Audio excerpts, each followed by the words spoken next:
नेताओं की नाराजगी, असंतोष,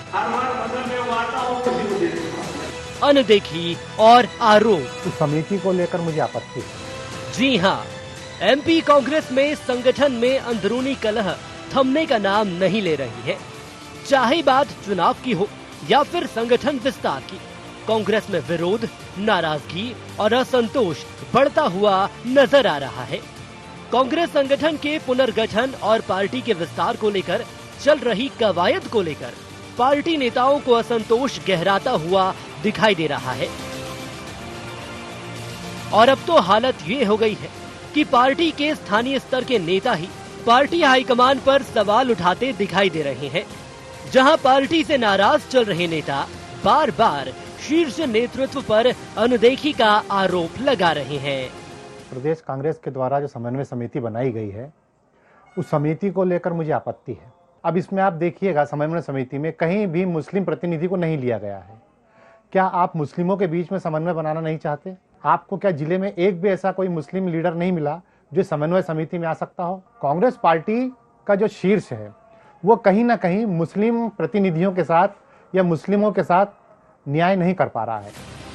तो वहीं दूसरी ओर पार्टी के सीनियर नेता भी इसमें पीछे नहीं है।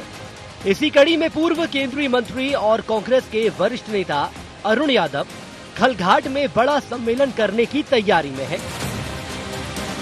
जिसे अरुण यादव के शक्ति प्रदर्शन के रूप में भी देखा जा रहा है। तो वहीं कांग्रेस नेताओं की नाराजगी, असंतोष और अनदेखी के लग रहे आरोपों को कांग्रेस पार्टी के नेता बदलाव की नाराजगी बता रहे हैं और कह रहे हैं कि बदलाव होता है तो कार्यकर्ताओं और नेताओं में नाराजगी होती है। ये राजनीति में स्वाभाविक प्रक्रिया है। तो वहीं कांग्रेस में मची कलह पर बीजेपी सवाल उठाते नजर आ रही है और कह रही है कि कांग्रेस से नेताओं और कार्यकर्ताओं का मोह भंग हो गया है। संगठनात्मक तब्दीली एक सामान्य प्रक्रिया होती है और उसी सामान्य प्रक्रिया के तहत खंडवा और बुरहानपुर में 2 जिलों में जिला और शहर कांग्रेस की इकाइयां भंग की गई हैं। उसके राजनीतिक कयास निकालना निरर्थक है। देखिए, कांग्रेस में जिस प्रकार का षड्यंत्र एक पिछड़े वर्ग के राजनेता अरुण यादव के साथ कमलनाथ और दिग्विजय सिंह कर रहे हैं वो सबके सामने है। दिग्विजय सिंह, कमलनाथ ने अपने पुत्र मुंह में अरुण यादव जैसे राजनेता का कितना हित किया वो सबके सामने। एक पिछड़े वर्ग के राजनेता को जो केंद्र में मंत्री रहा हो, मध्य प्रदेश कांग्रेस कमेटी का अध्यक्ष रहा हो, कांग्रेस का राष्ट्रीय सचिव रहा हो, उत्तर प्रदेश का प्रभारी रहा हो, उसको इतना बाध्य और मजबूर कर दिया कि वो चुनाव मैदान से पलायन कर जाता है। और अरुण यादव जी ने तो स्पष्ट तौर पर कहा कि 2018 से मेरी फसल कमलनाथ जी के द्वारा लूटी जा रही है। पहले तो फसल लूट रहे थे, अब तो अरुण यादव के राजनीतिक खेत पर कब्जा कर लिया। तो ये दोहरा मापदंड जिस प्रकार का पुत्र में दिग्गी कमलनाथ चला रहे हैं वो कांग्रेस के लोग अब शायद बर्दाश्त नहीं करेंगे, यदि उनका विषय हो जाने। कांग्रेस मध्य प्रदेश के अंदर अपनी जमीन खो चुकी है। किसी प्रकार का कांग्रेस अब अस्तित्व में नहीं है, अप्रासंगिक हो गई। उसी का परिणाम है कि कांग्रेस के हालात बनते चले जा रहे हैं। ऐसे में ये तो साफ है कि संगठन में बदलाव और पुनर्गठन करना कांग्रेस के लिए मुश्किल का सबब रहने वाला है।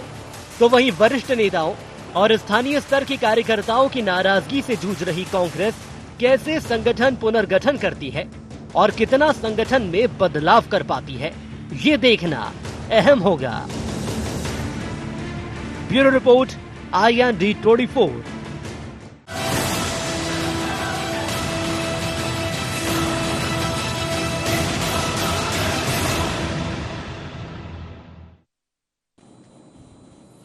नमस्कार, IND एजेंडा में आपका स्वागत है और बात करेंगे आज कांग्रेस की, जहां पर बार बार कलह की तस्वीरें सामने आती हैं। कभी शीर्ष नेतृत्व से नाराजगी की बात है तो कभी समन्वय को लेकर ही खींचतान दिख रही है। आखिर कांग्रेस में क्या चल रहा है, इसे समझेंगे। पहले नजर एजेंडा पॉइंट्स पर। क्या अपनों की नाराजगी बनी कांग्रेस में कलह की वजह? क्या कांग्रेस समय रहते नेता और कार्यकर्ताओं को कर पाएगी संतुष्ट? कांग्रेस कार्यकर्ताओं के पार्टी से मोह भंग के बीजेपी के आरोप कितने जायज?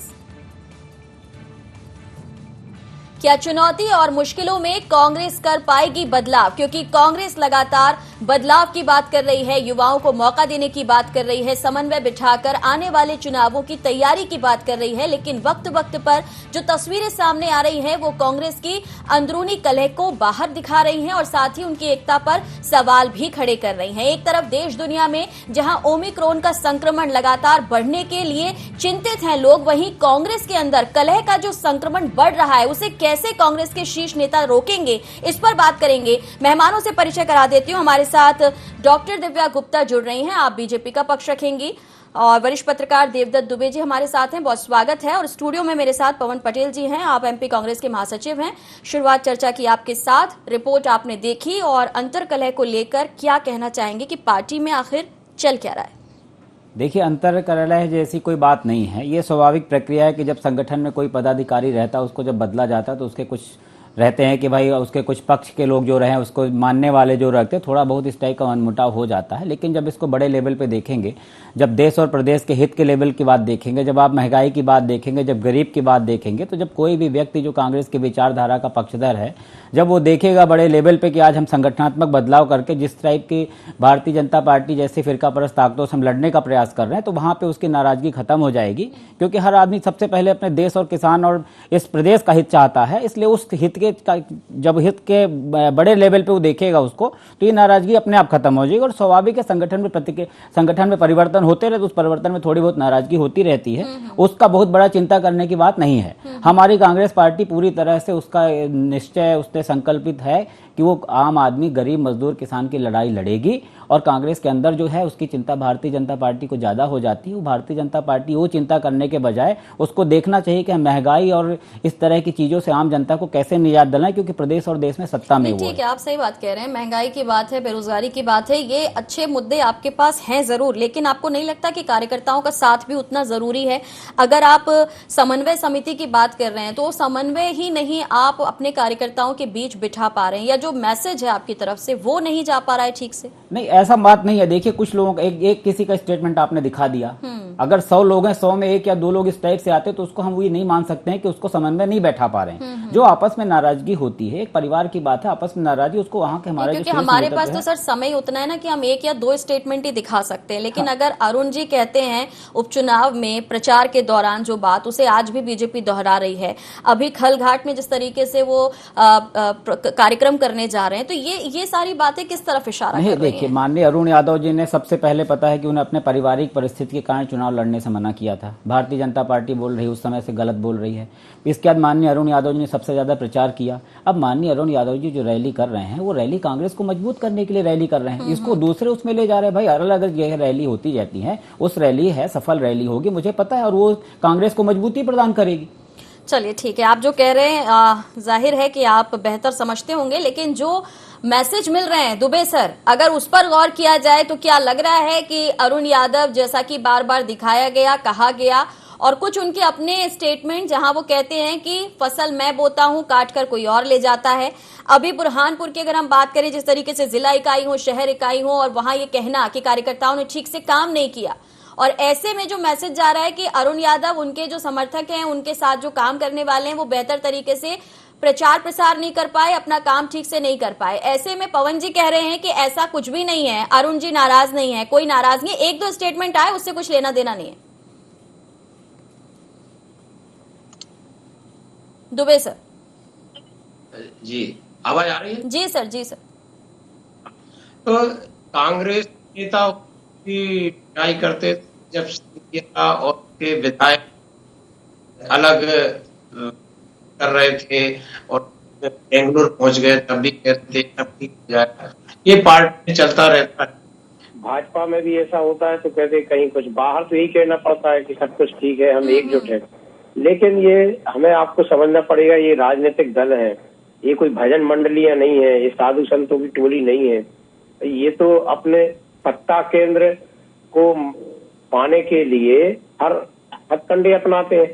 पहले दौर में बाहरी दल से मुकाबला होता, बाहरी नेताओं से, फिर अंदरूनी दल से, क्योंकि अंततः जब सत्ता आती है तो दावेदार सत्ता के कितने हैं, तो वो देखते हैं निकटतम प्रतिद्वंदी या पास में कौन है हमारे, ये चलता रहता है। और पार्टी में यदि सब कुछ ठीक होता तो एकजुटता के प्रदर्शन के साथ पार्टी और भी अच्छा बेहतर प्रदर्शन करती, क्योंकि जिस दौर में उपचुनाव हुए थे उस समय महंगाई चरम पर थी और भी समस्याएं, बेरोजगारी, बहुत सारी समस्याएं थी, लेकिन एकजुटता का जो संदेश है वो पार्टी दे नहीं पाई।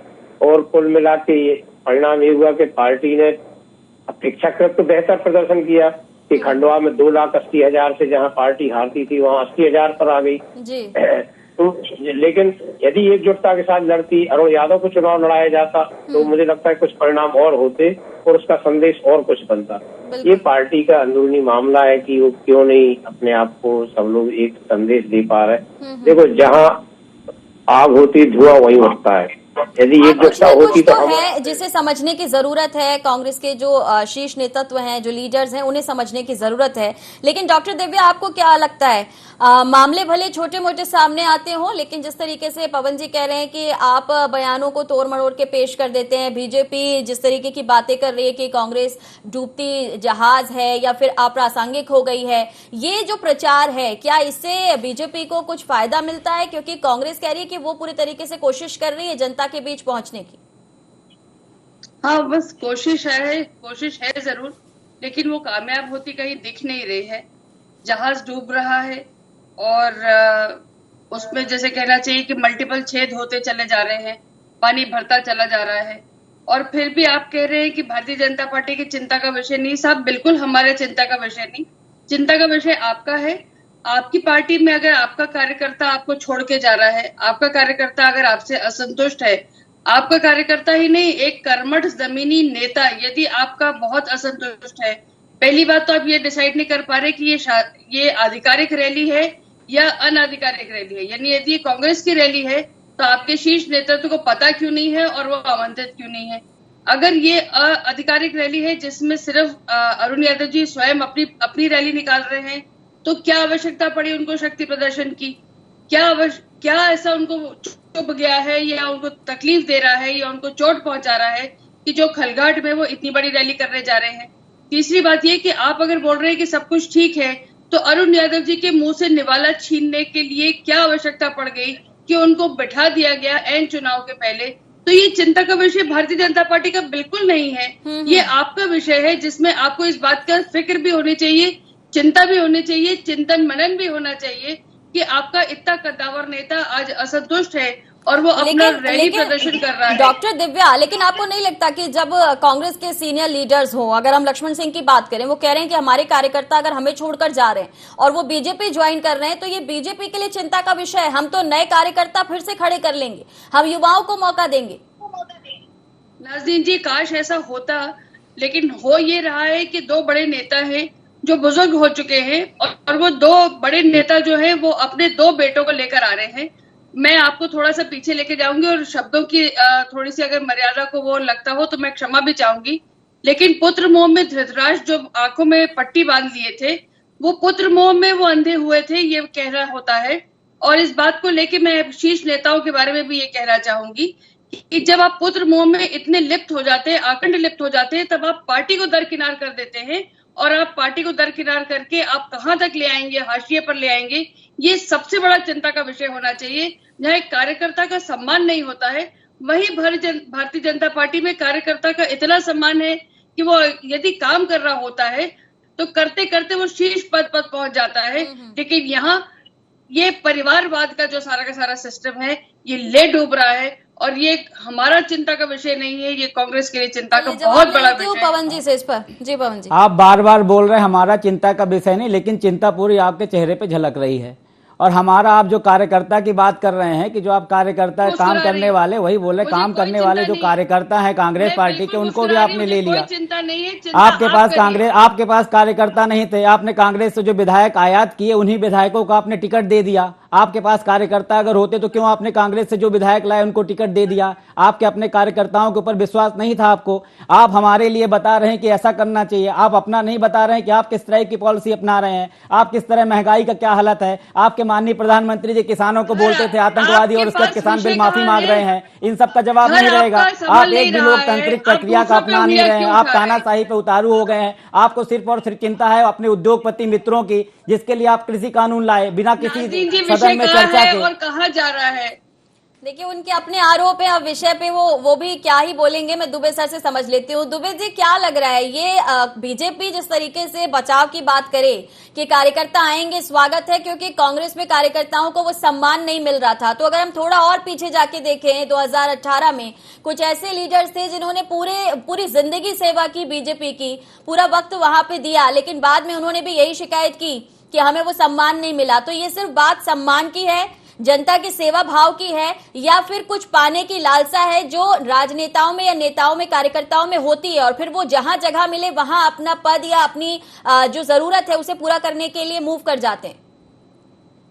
देखिए नाजनी जी, राजनीति में अब जिस तरह से वक्त के साथ कदम चलने की प्रवृत्ति बढ़ी है, आदर्शों, सिद्धांतों, निष्ठाओं की जो क्षति हुई है, उसका नतीजा सब दलों में है। जो समाज में गिरावट आती है मूल्यों की, वो सब जगह समाज से ही तो नेता निकलते हैं। आप बताइए 2018 में रामकृष्ण कुसमरिया कांग्रेस में चले गए, निर्दलीय बागी हो गए, जो कि कितने 6 बार बीजेपी से विधायक रहे, सांसद रहे, और हमेशा भगवा वस्त्र पहनने वाले रामकृष्ण कुसमरिया, वो चले गए। संजय शर्मा चले गए। तो ये किसी एक दल की नहीं हो, कांग्रेस में तो इस समय किसी की आप गारंटी ले नहीं सकते कि कौन छोड़ के कब चला जाए। क्योंकि मंत्री 6 मंत्री चले गए, विधायक चले गए, और अभी जब चुनाव होते, उपचुनाव होते, तब कोई ना कोई विधायक, अभी खंडवा चुनाव के समय वो सचिन चले गए। तो अब आप, क्योंकि ये भाजपा भी सत्ता में है और वो पूरे देश में एक अभियान चलाए हुए तोड़ने का कांग्रेस के नेताओं को, तो ये अब आया राम गया राम। पहले दल बदलना एक संकोच और शर्म का विषय होता था, नेताओं को कई बार संकोच लगता था आम जनता के बीच में जाने के, हम क्या जवाब देंगे कि हमने दल बदला है, आपसे वोट कुछ लिए। अब तो ये कोई संकोच हया ये दूर हो गई है। अब तो उसमें जीत, चुनाव में जो जीत जाए, चाहे दल बदल के जीते, चाहे निर्दलीय जीते, चाहे किसी थर्ड दल से जीते, कोई भी दल से जीते, अब तो पास कैसे हो रहा है मार्कशीट देखी जा रही है। आप पढ़ के पास हो रहे हैं, नकल करके पास हो रहे हैं, कापी सुधरवा के पास हो रहा है, आपकी मार्कशीट देखी जा रही है। और राजनीति में चुनाव जीतना एक योग्यता बन गया। आप कैसे जीते ये कोई आधार नहीं, धन बल से, बाहुबल से, जाति बल से, धार्मिक आधार से। तो अब उस प्रतिस्पर्धा में सब दलों के नेता शामिल हो गए। ठीक है, पवन जी कुछ कहना चाहते हैं, सुन लेते हैं उनकी भी। जी पवन जी, जैसे आपने कुसमरिया जी का जिक्र किया, अभी इन्होंने बोल रहे आप लाल के सडवानी जी के क्या हालत है, भारतीय जनता पार्टी पूरी दुनिया अच्छी तरह से जानती है कि कितना आप मान सम्मान कर रहे हो। देखिए साहब, ये वही तो बोल रहे हैं हम, तो हमने पहले आप हमारा देखना चालू किया, आपने पहले हमारा देखना चालू किया। हम तो जो ज्वलंत मुद्दे, उस मुद्दे पे बात करना चाह रहे हैं। अरुण यादव जी को अगर कोई दिक्कत हुई तो आपको बड़ी चिंता होने लगती थी। वो हमारे सर्वमान्य नेता हैं, पिछड़े वर्ग के नेता है, हमारे प्रदेश अध्यक्ष रह चुके, केंद्रीय मंत्री रह चुके हैं, उनकी चिंता आप लोग को पता नहीं क्यों होने लगती है। अरे वो प्रोग्राम कर रहे, शक्ति प्रदर्शन, क्या उन्होंने बोला कि हम भाजपा के बैनर तले कर रहे हैं? वो कांग्रेस का प्रोग्राम है, कांग्रेस के पदाधिकारी है, वो कांग्रेस के शीर्ष नेतृत्व में है, वो उनकी गिनती होती है। पवन जी चलिए ठीक है, मान लेते हैं कि वो शक्ति प्रदर्शन नहीं कर रहे हैं और बीजेपी को भी इसमें कोई प्रॉब्लम नहीं है, या होगी तो वो समय रहते वो जाहिर कर देंगे। लेकिन क्या आपको दिक्कत नहीं लगती जब आपके जो शीर्ष लीडर्स हैं या जो सीनियर लीडर्स हैं, जब वो कुछ ऐसे बयान देते हैं जिसकी वजह से बीजेपी को मौका मिल जाता है, फिर चाहे वो लक्ष्मण सिंह हो, चाहे दिग्विजय सिंह हो,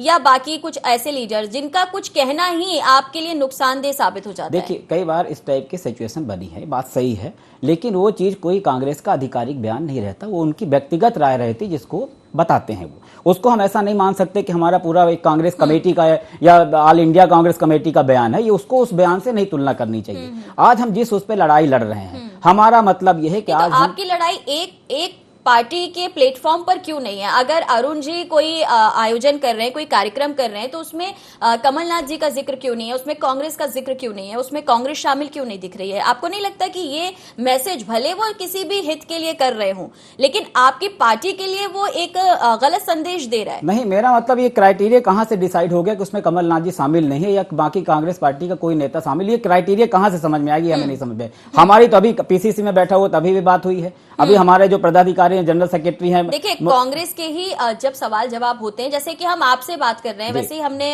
पीसी शर्मा जी से भी बात की, लेकिन अगर वो डिनाई करते हैं, अगर वो कहते हैं कि हमारा वो कार्यक्रम नहीं है, तो फिर किसके स्टेटमेंट को हम आधार माने कि इनकी बात हमें सुननी है, इनकी बात हमें नहीं सुननी है? पीसी शर्मा जी ने किस सेंस में बोला, मैंने उस स्टेटमेंट को नहीं सुना है, लेकिन मुझे पता है कि अरुण यादव जी अभी हमारे कांग्रेस पार्टी के नेता हैं, वरिष्ठ नेता है, उनका कोई भी कार्यक्रम कांग्रेस पार्टी का कार्यक्रम है, ये निश्चित है, और हम लोग उसकी तैयारी कर रहे हैं। हमारा जो ओबीसी डिपार्टमेंट है वो भी उसकी तैयारी कर रहा है। आप ये कह सकते हैं कि अभी जब ये खलघाट में आयोजन होगा, उसके बाद कुछ और ऐसा निकलकर सामने नहीं आएगा जिसमें कांग्रेस अलग थलग दिखाई देगी? क्या आप ये कह सकते हैं? कांग्रेस अलग थलग नहीं दिखाई, कांग्रेस एक है, एक होने का प्रयास कर रही। जहां भी छोटी मोटी कुछ गड़बड़ियां होती है, कुछ कुछ पदाधिकारियों के जिनके वो रहते हैं, उसको एक करने का प्रयास कर रहे हैं। बहरहाल भारतीय जनता पार्टी जो है, भारतीय जनता पार्टी जरूर लगी रहती है 24 घंटे कि कोई इनका नेता और मिल जाए, एक नेता और मिल जाए, क्योंकि उन्होंने चुनाव में करने के लिए कुछ किया नहीं। लेकिन नेता मिलते कैसे? मतलब क्या होता है जब अचानक वो चले जाते हैं? ऐसी क्या बात हो जाती है? यही तो सोचने वाली बात है। तो ये आप सोच रहे हैं कि नहीं सोच रहे? क्योंकि हार के बाद भी कांग्रेस कहती है देखिए, हमारा जब कोई चला जाता है तब भी कांग्रेस कहती है हम चिंतन मंथन करेंगे। हमारा देखिए, आप बड़े बात करते हैं कि कार्यकर्ता जाने दीजिए, हम और नए कार्यकर्ता लेकर आएंगे, लेकिन कार्यकर्ता क्या जुड़ रहे हैं आपसे? क्योंकि अगर जुड़ रहे हैं तो वो जनता के बीच आपकी आवाज को बुलंद कर रहे हैं। कार्यकर्ता जुड़ रहे हैं, इस देश और प्रदेश की आम जनता जुड़ रही है। आज हम ऐसा नहीं कह सकते हैं कि आप, अगर हम किसी की ऐसे किलोबंदी नहीं कर सकते हैं कि अगर भारतीय जनता पार्टी आज सत्ता में है, आज भारतीय जनता पार्टी सत्ता का कितना दुरुपयोग करती है, किस तरह साम दाम दंड भेद लगाती है, पूरी दुनिया जानती है। आज हम कहते हैं बहुत सारी चीजें होंगी, किसी के बिजनेस हैं उस पर खलगाट कर रही हैं। आज हमारे कोई भी कार्यकर्ता, अनेकों कार्यकर्ताओं के ऊपर केस लगा दिए जाते हैं। वो बेचारे, हर बंदे की कहीं ना कहीं एक सीमाएं हैं, ये उसी सीमाओं पे चोट करते हैं। वो जानते हैं कि हमको इसको किस तरह तोड़ना है। अगर कोई बहुत बड़ा बिजनेस, मेहनत कर रहे हैं आप, जिस तरीके से यूथ को जोड़ रहे हैं, आप तो देश के नक्शे की सीमाओं से भी सिमटते जा रहे हैं सर। अगर देखा जाए, पंजाब में लगातार कलह मची रहती है, छत्तीसगढ़ के विधायक जो है लगातार दिल्ली दौड़ करते रहते हैं, तो जहां आप सत्ता में है वहां भी तो ऐसा संदेश मिल रहा है कि सब कुछ ठीक नहीं है। तो फिर जहां से चला गया वहां से तो कैसे बात करेंगे? ये सिमटने का संकेत नहीं है। ये आप सोचिए कि कितना जनाधार बढ़ रहा होगा तब इस टाइप की चीजें आती हैं। हो सकता है आम जनता साथ दे रही है और जनाधार बढ़ रहा है आने वाले टाइम में, इसलिए लोग जुड़ रहे हैं। ये भी तो हो सकता है, ऐसा नहीं कि भाई कांग्रेस जा रही तो छोड़ के चली जाते सब। तो इस चीज को सिर्फ उसमें नहीं लेना चाहिए। तो आप ऐसा मतलब कि जो आपको अच्छा लगे, जो आपकी समझ में आए, वैसा हमें भी सोचना चाहिए। हम मतलब ऐसा सोचें जैसा कांग्रेस सोच रही है, जो दिख रहा है, जैसा कि दुबे सर ने कहा, वैसा सोचने की जरूरत नहीं है। कांग्रेस को जो लग रहा है वो ठीक है। नहीं, कांग्रेस को जो लग रहा है वो ठीक नहीं। कांग्रेस अपने कार्यकर्ताओं से जो समन्वय समिति बना रही है, समन्वय समिति में कई बार कुछ नाम आगे पीछे समिति पर ही तो आपत्ति नहीं, आपत्ति हुई, वही हम बता रहे हैं। समन्वय समिति में एक बार नहीं, कई बार पहले भी आपत्तियां होती थी। समन्वय समिति का हो, जो आपत्तियां होती है शीर्ष नेतृत्व तो उसको बैठ के रिजॉल्व कर लेगा। बार बार एक ये भी सवाल उठता है, हम देखें पहले जब सत्ता आपके हाथ से गई, उसके बाद विंध्य क्षेत्र को लेकर भी आरोप सामने आए, अजय सिंह की नाराजगी सामने आई, अरुण यादव अक्सर नाराज दिखते हैं। अभी कार्यक्रम में आप जरूर ये कह रहे हैं कि ऐसा नहीं है कि वो अलहदा कोई कार्यक्रम है, कांग्रेस के बैनर तले होगा, लेकिन हमारी जानकारी में जैसी की बात आ रही है ऐसा स्टेटमेंट नहीं आया। लेकिन आप भी ये श्योर नहीं है कि वो आयोजन होगा, उसके बाद कांग्रेस अलग दिखेगी या साथ दिखेगी, तो ये श्योरिटी क्यों नहीं आ पा रही है? नहीं, सियोरिटी कैसे आए, मतलब किस हिसाब से आप बोल रहे सियोरिटी नहीं आ पा रही? किसी भी मैंने आपको बोला भाई देखिए, अभी कांग्रेस के जो लीडर्स हैं वो एक हैं, एक जाजम पर आकर एक जैसी बात करेंगे। हर किसी भी मुद्दे पे आप जाइए, अलग अलग स्टेटमेंट आते हैं। नहीं, स्टेटमेंट वही बताया ना कि कांग्रेस पार्टी के अथॉराइज स्टेटमेंट जो आता है वो तो कांग्रेस के हिसाब से ही आता है। अरुण यादव जी कोई प्रोग्राम कर रहे हैं तो कांग्रेस के नेता है, वरिष्ठ नेता है। स्टेटमेंट की मैं बात कर लेती हूँ। लक्ष्मण सिंह जी कह रहे हैं कि 2023 के बाद आप युवा को मौका देंगे, प्रदेश अध्यक्ष बदल जाएंगे, और उसमें वो जयवर्धन सिंह का नाम ले रहे हैं। अब आप कहेंगे ये मैंने सुना नहीं है। नहीं, मैं चलिए आपने बोला है तो आप बोले हो तो मैं मान लेता हूँ कि सुना हुआ है। ये उनका स्टेटमेंट हो सकता है, जयवर्धन जी उनके हिसाब से जयवर्धन जी होंगे। तो फिर जो अभी डॉक्टर दिव्या कह रही थी, पुत्र मोह की बात, परिवारवाद की बात, क्या फिर वही कांग्रेस में दिखेगा? नहीं, अब मैं ये कहना चाह रहा हूँ, मैं जयवर्धन जी का ना पक्ष ले रहा हूँ ना ये कह रहा हूँ। मैं ये कहता हूँ अगर कोई काबिल है, ठीक है, अगर वो उसके पिताजी अगर दिग्विजय सिंह जी हैं और अगर वो काबिल है, पूरी प्रदेश की जनता अगर काबिल है या पिताजी दिग्विजय सिंह है, दोनों चीजें हो सकती है ना। ठीक, संभव तो दोनों चीजें हो सकती है ना। ऐसा जरूरी थोड़ी कि दिग्विजय सिंह के पिताजी तो काबिल नहीं हो सकते, या काबिल नहीं है तो दिग्विजय सिंह के पुत्र नहीं हो सकते। पिता तो हैं दिग्विजय सिंह, लेकिन सवाल ये है कि वो काबिल हैं इसलिए मौका मिलेगा, या दिग्विजय जी उनके पिता हैं इसलिए मौका, वो काबिल हैं इसलिए मौका मिलेगा। चलिए ठीक है। दुबे सर, बहुत कुछ बात पवन जी ने कही है, लेकिन क्या आपको लग रहा है कि मुश्किल है कांग्रेस का पक्ष रखना भी? ये एक बड़ा कहना चाहिए चैलेंजिंग होता है, क्योंकि अलग अलग स्टेटमेंट, अलग अलग बातें, शीर्ष नेताओं का जिस तरीके से अलग अलग समय पर अलग अलग बयान आता है, और उसको लेकर जब एकजुटता की बात आती है, कमलनाथ जी ज्यादा जनता के बीच नहीं दिखते हैं, तो आपको लगता है कि कांग्रेस जिस तरीके से बात कर रही है 2023 और 24 की, वो राह आसान दिखती है आपको? देखिए, राह तो इनको तभी मिलती है जब एकजुटता होती है। अनेकता में तो फिर वो स्थिति बनती नहीं है, क्योंकि वही सेना जीतती है युद्ध में जो एकजुट और मनोबल के साथ मैदान में उतरती है। अब रणनीति अलग अलग हो सकती है, कार्यक्रम अलग अलग हो सकते हैं, कई बार मजबूरी में भी जीत जाते हैं चुनाव कि हमें भाजपा को हराना है, तो प्रदेश में विकल्प नहीं है तो कांग्रेस को वोट दे दी जाती है। कई राज्यों में और दल विकल्प खड़े हो गए, तो ये मजबूरी कांग्रेस को नहीं बनना देना चाहिए जनता की, उसको जनता की चाहत बनना चाहिए कि आप लोकतंत्र में सजग प्रहरी विपक्ष कहलाता है, हर मुद्दे को एकजुटता के साथ उठाए, तभी वो मनोभाव आम मतदाता का कांग्रेस के प्रति बनेगा। लेकिन जिस तरह की परिस्थितियां हैं, जब आप पार्टी का ही संदेश नहीं दे पाएंगे तो फिर जनता कैसे आपके प्रति आकर्षित होगी। बस ये होता जरूर है कि दो दलीय व्यवस्था में जो भाजपा से नाराज वो कांग्रेस में, जो कांग्रेस से नाराज वो भाजपा में, और अन्यथा जिन राज्यों में तीसरे विकल्प की अंकुर फूटे तो फिर वहाँ चाहे दिल्ली देख लीजिए आप, देश की राजधानी को उदाहरण, वहाँ भाजपा और कांग्रेस की क्या स्थिति है। चलिए, इस सबके बावजूद भी अगर देखा जाए तो डॉक्टर दिव्या, जो कांग्रेस की कमजोरी है वही कांग्रेस की खूबी भी है, और वक्त वक्त पर जब कांग्रेस इसे पहचानती है तो कई बार 2018 जैसे भी परिणाम सामने आते हैं। लेकिन 23 और 24 को लेकर आप कैसे देख रही हैं कांग्रेस को, और कितनी चुनौती मानती हैं? देखिए, प्रजातंत्र के लिए एक अच्छा विपक्ष होना बहुत आवश्यक है। मैं कांग्रेस को अभी भी ये सलाह देना चाहूंगी कि एक अच्छे विपक्ष की तरह आप अपने घर को मजबूत करें, और उस घर को मजबूत करने के लिए पवन जी, समस्या ये है कि आप अभी भी कंफ्यूज्ड है। आप अभी ये भी नहीं समझ पा रहे हैं कि वो रैली किस तरह की हो रही है, क्यों हो रही है। स्टेटमेंट जो दिया गया है पवन शर्मा जी ने, वो उन्होंने स्टेटमेंट क्यों दिया है? क्योंकि आधिकारिक रूप से कांग्रेस को अभी तक नहीं पता कि ये रैली होने वाली है, तो इसका मतलब रैली को छोड़ दीजिए दिव्या जी, कांग्रेस मजबूत हो ये आप भी चाहती हैं? विपक्ष एक मजबूत स्थिति में आए ये आप भी चाहती हैं? कांग्रेस की मजबूती एक अच्छे विपक्ष के लिए अच्छी बात है। ठीक है, भारतीय जनता पार्टी को इस बात से कोई भय, कोई डर नहीं है। चलिए 10 सेकंड पवन जी, आप चलिए, बड़ा अच्छा लगा सुनकर के कि आप एक मजबूत विपक्ष चाहती हैं। नहीं तो अभी तक तो सुनने में आया था विपक्ष विहीन, कांग्रेस विहीन आपको चाहिए था, तानाशाही दिखती थी। लेकिन चलिए, बड़ा अच्छा लगा कि आप अच्छे मैसेज के साथ इस चर्चा को मैं विराम देना चाहूंगी। सभी का बहुत शुक्रिया। लेकिन देखना होगा क्या वक्त रहते कांग्रेस इस कलह को थाम पाएगी, कि आने वाले वक्त में एक मजबूत विपक्ष के रूप में कांग्रेस सामने आएगी, और 2023 और 24 को फतेह करने के लिए क्या रोड मैप बनाएगी। फिलहाल इतना ही, दीजिए इजाजत, नमस्कार।